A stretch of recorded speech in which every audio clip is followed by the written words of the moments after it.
This is Saturday story time, and the birds are singing. They're up on the roof. I can see them of our shop. So, they're saying what a beautiful day it is, and it is.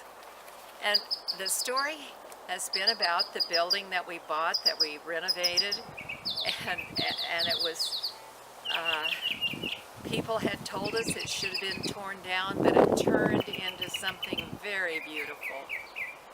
And the bed and breakfast I truly enjoyed doing. When we had guests, I would start my day at 4 o'clock in the kitchen preparing.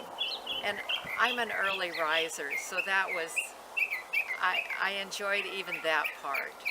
I enjoyed even making the beds up fresh. And there wasn't much about it that I didn't enjoy. And I delighted in hearing there was guests that would hit the stairs. They'd open the door and say, "Mom, I'm home." And then there was Carl. He came so many times, he became like family.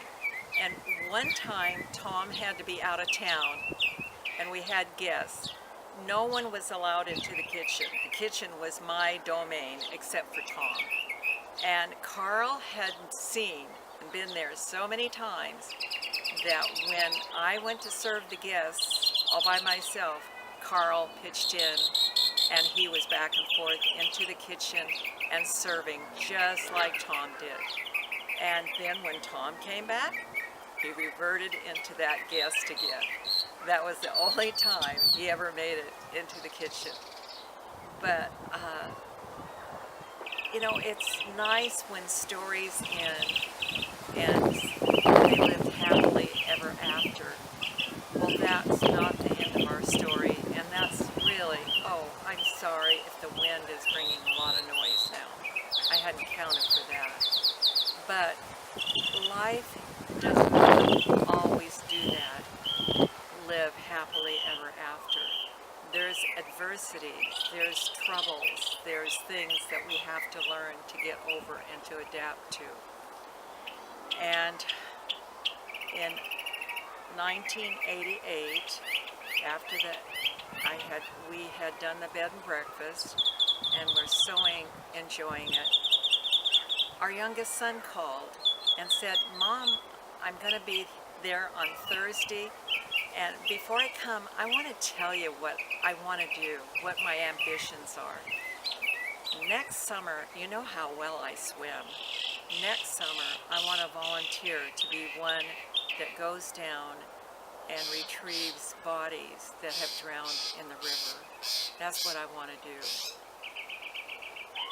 Well, before he was there on Thursday, but he was there for his funeral. Between when he called me and when he was to come, he was in a one-car accident. He'd hit black ice. His Jeep had gone and probably threw him out. I don't know. It took me a year before I could read the accident report, but he went into the Clackamas River in Oregon and drowned. He was retrieved by the same method he wanted to do. And that changed his life. And I don't know, as some of you, I'm sure they're out there, have gone through things like this.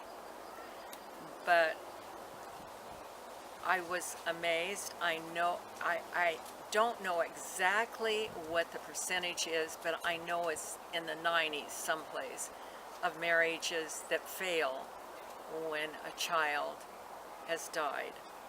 And I've known of I've had two acquaintances. One, the child, it was a crib death. Within 3 months, they were separated and divorced. Another couple, and I think also it was crib death, they hung in there and their marriage was even stronger. So there are some that come through it. Well, I never expected, because our son, we had our first Christmas without this youngest son celebrating it. So there was a removal, and yet, it did have an effect on our marriage. And I know I laugh and joke and say I've never thought of divorce. I've only thought of homicide. But it came very close. I can remember even calling our daughter saying, we're not going to make it. And she said, she was heartbroken, and she said, Mom, just try harder, try harder. And so we did, and we made it through. And I want to give Tom a lot of glory for that, because I think I was ready just to disappear. So it changes life. It does. But that doesn't mean life is not good. Every day we have changes to life, and life is good. I love life. I do. I enjoy where we are, what we're doing. So anyway, to end this sadness, I want to read, but I had to tell you that because this won't make sense unless you know that. Each summer we have a cyclist adventure. We were on that route where the pedal bicycles came through from east to west coast. This summer has been no exception, although it has been exceptionable. July 1st, we had newlyweds stay with us. Norm and Linda pedaling to Canada for their honeymoon. Somehow Tom talked Norm and Linda into helping him with his house. We had bought the doctor's house that went with the building where we were, and it was right behind this building. And Tom was getting it ready to rent. Okay, so he talked him into getting his house, getting it ready to rent in exchange for our most romantic looking bedroom. They stayed 2 nights with us. In the process, they became the kids.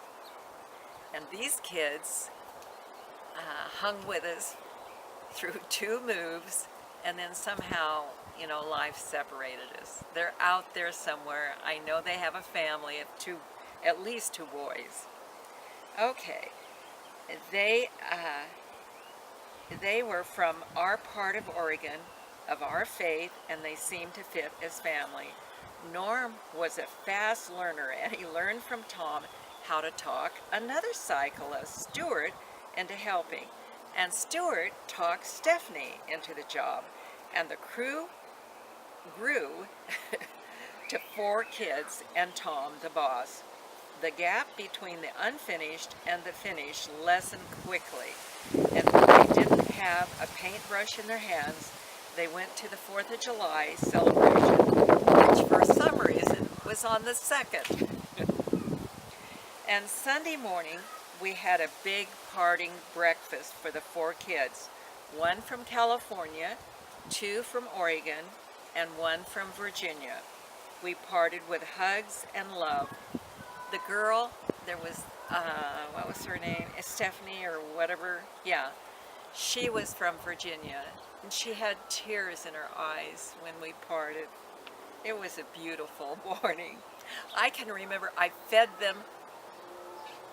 We had fried chicken along with all the breakfast fare, but I felt like these kids are going to need every bit of calories to get them. I wonder if my camera just went off. No, maybe not. All those calories to get them across to the East Coast. So we had quite a breakfast, and then Norm and Linda stayed longer, and they went to church with us, and then on to a picnic prepared by our 92-year-old neighbor, Irene. She was a sweetheart. She would bake pies. She would take a piece or 2 out for her she'd bring them over to Tom and say, Tom, this isn't a very good pie. If it's not all that good, just throw it out. One day she said, how was the pie? Tom said, I threw it out. And then he laughed. Her pies, her crusts were flaky good. Oh, her pies were wonderful. Anyway, she prepared this picnic. And during the meal, we commented on the uniqueness of the situation. The newlyweds in their 20s, the old folks in their 50s, and the grand batteries died. And I'm finishing where we left off, where we were talking about how unique the situation was with the newlyweds in their 20s and us old people in their 50s. Oh, to be 50 again. And the grand person in her 90s, enjoying one another. Later that afternoon, we said our final goodbyes, prayed together, sang Blessed Be the Tie That Binds, and then watched them ride out into their future. All weekend long, the four had been sharing about a cyclist named Rod and what a nice person he was. And who should show up at our doorstep on Monday afternoon but Rod. We had the pleasure of having him also in our home and finding out for ourselves what a nice person he was. That completed the group of bikers in that group, but there were others that summer. And it's strange how a brief moment in time can have an effect on your tomorrow, shaping us for future use. This season is a paradox. All my days are full and overflowing with joy, happiness, peace, and people. I say to myself, this is the Lord the day has made. Rejoice and be glad in it. And ain't life grand? And then comes the dark of night, and the loss and heartache overtake me. Tears leak onto my pillow and Tom's shoulder as he comforts me. Weeping may endure for a night, but joy cometh in the morning.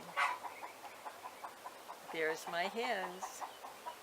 So that is the end of our Saturday story. There you have it. But if you want to know anything more about what happened, go back and watch the video called It Is Well With My Soul. So, be sure and come back. Next week I'm going to talk about some of the changes that big change made for us.